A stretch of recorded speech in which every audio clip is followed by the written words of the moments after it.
Assalamualaikum warahmatullahi wabarakatuh. Kembali lagi di Ruang Hukum, Informasi, dan Edukasi. Pada kesempatan ini saya kehadiran tamu dari Kejaksaan Negeri Lampung Utara. Ada Bapak Ikadek Dwi Atmaja. Ya, Apa kabar Pak? Sehat. Sehat Pak ya, Alhamdulillah. Pak, ini sudah hadir Pak di Fakultas Hukum dan Ilmu Sosial. Ya, terima kasih atas undangannya. Terima kasih Pak udah mau hadir. Terus Pak, di sini Pak di channel Fakultas Hukum dan Ilmu Sosial dan Grafikma Channel, ini mungkin ada yang bertanya-tanya Pak tentang Kejaksaan Negeri Lampung Utara. Ya kan, mungkin Bapak bisa memperkenalkan juga Pak, Bapak di bagian apa Pak? Ya, baik. Mungkin sebagai perkenalan, nama saya Ikadek Dwi Atmaja. Kebetulan saat ini saya menjabat selaku Kepala Seksi Intelijen pada Kejaksaan Negeri Lampung Utara. Oke, jadi Bapak sebagai kasih intelijen ya, di Kejaksaan Negeri Lampung Utara. Pak, di sini Pak tadi Bapak menjelaskan tuh Pak tentang masalah program Kejaksaan Negeri sendiri. Ada penyuluhan hukum ya kan, terus juga tadi ada juga tentang konsultasi ya kan, dan diskusi tentang masalah karya tulis ilmiah dan skripsi. Mungkin bisa dijelaskan Pak pada kawan-kawan semua Pak. Ya, terima kasih Bram. Jadi mungkin Kejaksaan Negeri Lampung Utara saat ini bukan hanya sekedar melaksanakan tusi yang utama selaku jaksa, di mana melakukan penuntutan dan juga eksekusi terhadap perkara pidana maupun pidana umum maupun pidana korupsi atau tipikor khusus. Di lain itu juga ada juga bidang lainnya, seperti halnya saat ini saya selaku Kepala Seksi Intelijen, di mana tugas utamanya yaitu penyelidikan, pengamanan, dan penggalangan. Kemudian ada juga di bidang datun, perdata dan tata usaha, yang mana kegiatannya antara lain yaitu melakukan pendampingan terhadap pemerintah ataupun mewakili pemerintah di persidangan ketika memang adanya gugatan dari masyarakat kepada pemerintah. Nah, sebagaimana saya sampaikan tadi, selain dari kegiatan penuntutan, saat ini memang Kejaksaan Republik Indonesia, khususnya Kejaksaan Negeri Lampung Utara, juga mengedepankan ataupun membuat inovasi-inovasi program yang sifatnya lebih kepada pelayanan kepada masyarakat.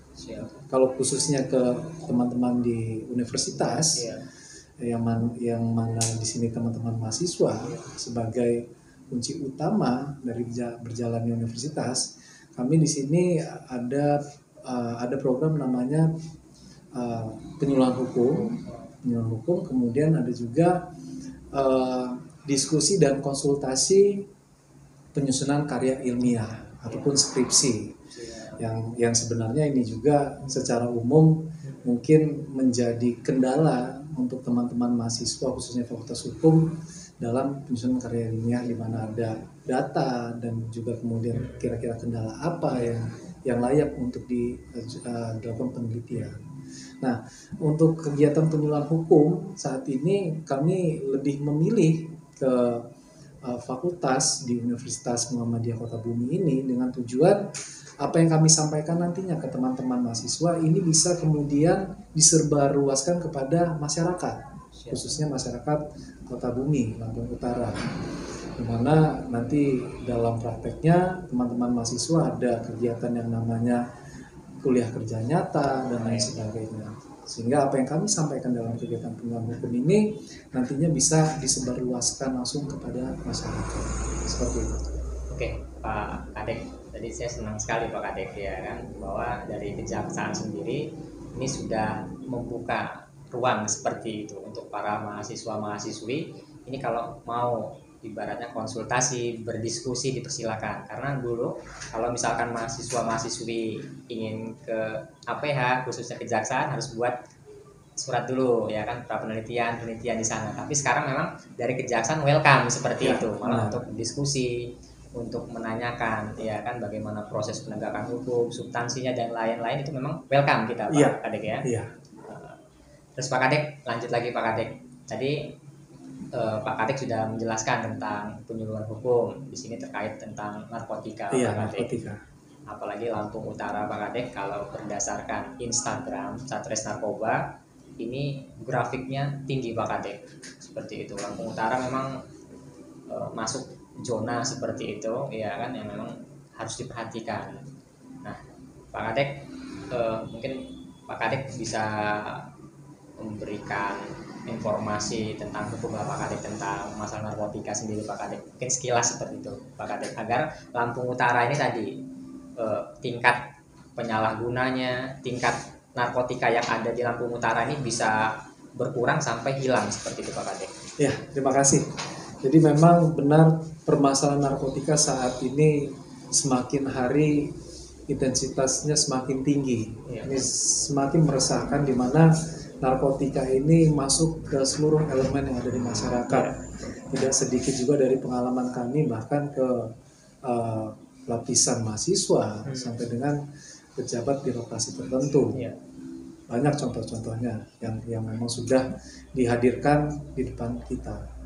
Nah, fenomena seperti ini menjadi pertanyaan bagi kita juga, di mana untuk penjatuhan hukuman terhadap penyalahgunaan narkotika ini bisa dikatakan sudah berat. Ya. Tapi justru ini juga tidak memberikan dampak positif. Seharusnya ketika memang seseorang ataupun banyak pelaku yang dihukum berat, ini seharusnya berkorelasi dengan penurunan angka kejahatan tentang narkotika. Tapi justru makin hari makin meningkat. Tentu mungkin harus ada pendekatan secara berbeda kepada masyarakat, bagaimana kita melakukan pencegahan ataupun pemberantasan terhadap penyalahgunaan narkotika. Kalau sebenarnya kembali lagi ke undang-undang yang berlaku, di mana Undang-Undang Narkotika Nomor 35 Tahun 2009, di sana sudah memberikan ruang yang jelas. Ada sisi humanis dan sisi tegas dan keras, di mana sisi humanis ini diterapkan kepada penyalahguna. Di samping itu ada ancaman pidana yang tegas dan keras, ini diterapkan kepada pengedar narkotika. Nah, di sisi humanis terhadap pecandu narkotika bisa kita lihat dalam ketentuan pasal 54 Undang-Undang Narkotika, di mana pecandu narkotika itu wajib untuk direhabilitasi. Hanya saja mungkin masyarakat belum mendapatkan informasi yang cukup bagaimana kemudian agar pecandu ataupun katakanlah ada keluarga kita, kerabat terdekat, teman dan sebagainya yang di sini merupakan pecandu agar mendapatkan fasilitas tersebut, setidaknya mendapatkan perlindungan hukum, agar jangan sampai kemudian ketika ini menjadi permasalahan hukum karena sudah menjadi masuk dalam ranah pidana, tentu akan berakhir di persidangan. Nah, kalau kita bicara masalah pasal 54 tentang rehabilitasi, ini wajib diberikan kepada pecandu narkotika. Sebenarnya untuk pecandu itu cukup melaporkan diri kepada pihak berwajib.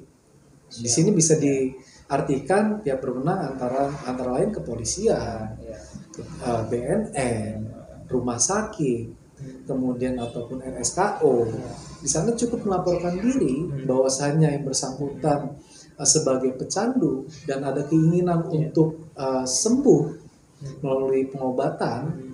Nah, cukup melaporkan diri, nanti akan ada proses-proses dari pihak medis yang kemudian itu juga disertai dengan surat keterangan yang bersangkutan adalah pecandu yang sedang menjalani rehabilitasi.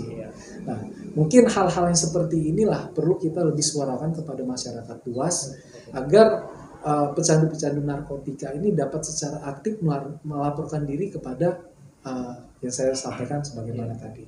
Nah, ini karena mungkin informasi ini belum sampai kepada masyarakat bahwasannya ada perlindungan hukum terhadap pecandu, sehingga pecandu-pecandu ini tidak ada langkah untuk menjalan ke sana. Akhirnya apa? Dalam dia menggunakan narkotika, dalam dia mendapatkan narkotika, akhirnya tertangkap oleh aparat penegak hukum, baik itu dari kepolisian maupun dari BNN, yang akhirnya bermuara pada pemidanaan seperti itu. Siapa Kadek? Jadi kalau misalkan ada keluarga korban, ya kan, kakak, adik atau saudara, maka tadi wajib untuk melaporkan keluarganya tadi. Iya, ya kan? Jangan ragu, jangan takut, laporkan diri. Malah mendapatkan perlindungan hukum seperti itu sampai rehabilitasi. Iya. Tapi tadi kalau misalkan diam-diam saja, ya kan, tidak mengetahui, maka tadi penegakan hukum, pemidanaan inilah nantinya bermula Jadi lagi. sampai tidak ada keinginan dari Iya. diri sendiri untuk berobat ya. Iya.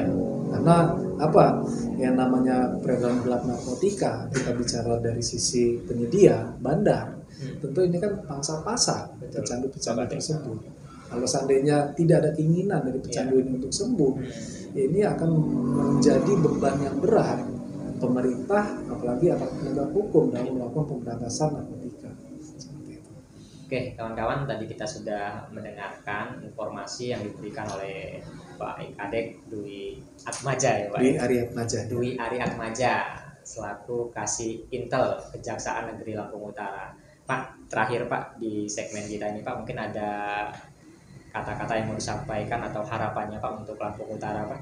Ya, harapan khususnya untuk Universitas Muhammadiyah Kota Bumi, saya harapkan kelak mahasiswa-mahasiswa di sini menjadi generasi penerus dari negara, khususnya pemerintah daerah Kabupaten Lampung Utara, bisa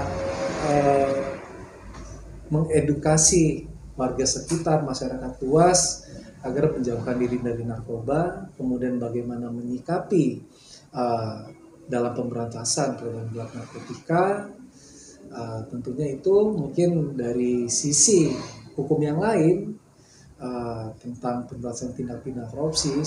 Di sini juga saya sampaikan bahwasanya ada bidang kami di bidang Pitsus, khusus penanganan tindak pidana korupsi. Saat ini juga ada beberapa tindak pidana korupsi yang tengah kami lakukan penyidikan dan juga penuntutan. Di sisi lain, kalaupun dari warga, khususnya warga masyarakat Kota Bumi atau Lampung Utara yang mengetahui adanya penyimpangan penggunaan anggaran daerah, mohon untuk disampaikan kepada kami untuk kami sikapi.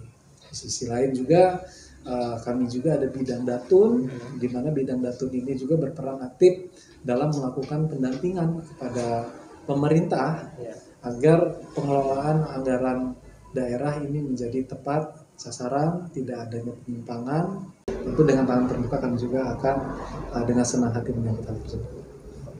Sekali lagi terima kasih Pak Kadek sudah sangat komprehensif ya kan, Terima memberikan kasih informasinya.